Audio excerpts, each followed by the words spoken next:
मुझको ननद रानी के साथ बाजार नहीं जाना।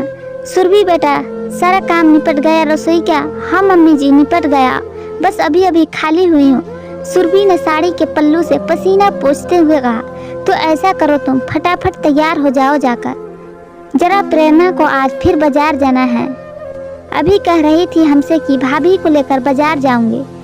रागिनी अपनी बहू सुरभि को आवाज लगाते हुए बोली, जो कि अभी अभी रसोई समेटकर खाली ही हुई थी और थोड़ी देर सुस्ताने के लिए बैठने ही जा रही थी।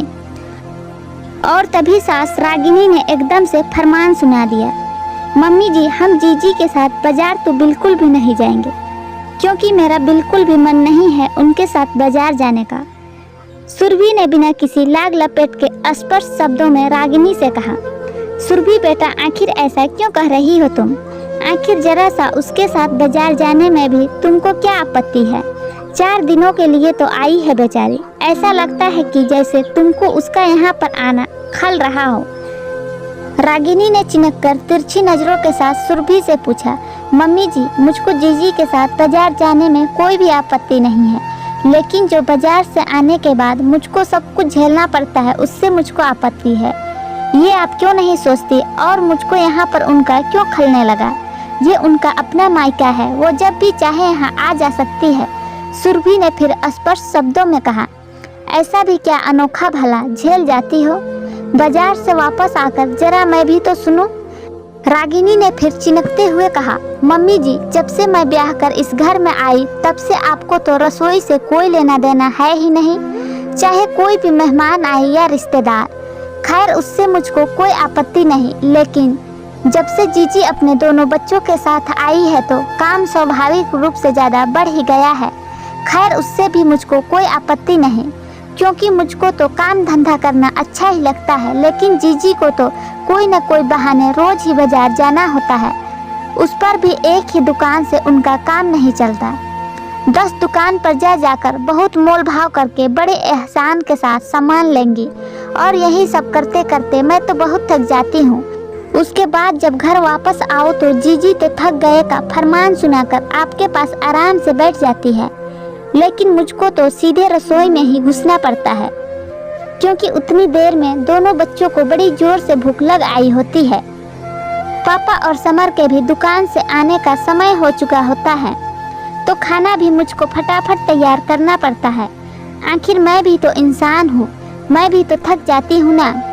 लेकिन आप लोगों में से किसी का भी ध्यान घर की बहू की तरफ नहीं जाता है, क्योंकि वो तो काम करने की मशीन जो है ना, चाहे जितना भी काम करवा लो, फिर चाहे वो बाजार हो या फिर घर हो या रसोई हो, वो थकती थोड़ी ही है, क्योंकि उसमें जान ही नहीं होती है।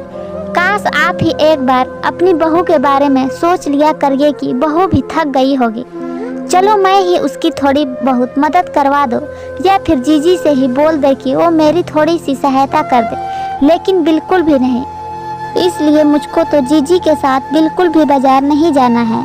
आप ही उनके साथ चली जाइए, इसी बहाने थोड़ा टहलना हो जाएगा और आपको भी कुछ समझ में आ जाएगा। सुरभि के मन का दर्द आज जुबान पर उभर आया। अभी सुरभि की शादी इसी साल नवंबर में ही हुई थी, और गर्मी की छुट्टियों में उसकी ननद दोनों बच्चों के साथ यहाँ पर आ गई। अब तो प्रेरणा को रोज ही किसी खरीदारी के लिए बाजार जाना होता, क्योंकि उसकी शादी कस्बे में हुई थी और मायका शहर में था, और उसके साथ कहीं ना कहीं उसके मन में ये भी लालसा रहती थी कि यहाँ पर जितना ज़्यादा से ज़्यादा सामान वो खरीद लेगी उतना ही फायदे में रहेगी, क्योंकि यहाँ पर वो जो भी सामान खरीदेगी वो उसके पापा और भैया की जेब से जाएगा, क्योंकि मम्मी तो सामान का पैसा दिए मानेंगे ही नहीं। और इसी चक्कर में वो ज़बरदस्ती सुरभि को भी साथ लेके जाती और लौटकर खुद तो आराम से बैठ जाती, लेकिन सुरभि की आफत आ जाती, क्योंकि उसके आते ही सास ननद और दोनों बच्चों की तरह तरह की फरमाइशें शुरू हो जाती।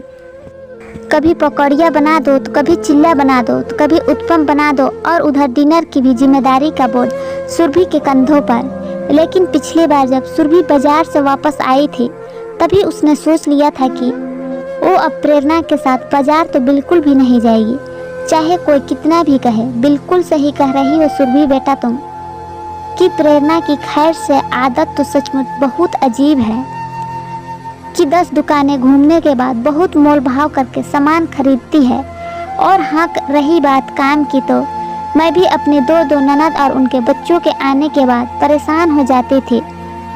जब तक वो लोग वापस नहीं जाती थी, एक पैर पर चक्कर घिन्नी की तरह मैं घूमती रहती थी। जब वो लोग वापस जाते थे तब मैं चैन की सांसें ले पाती थी।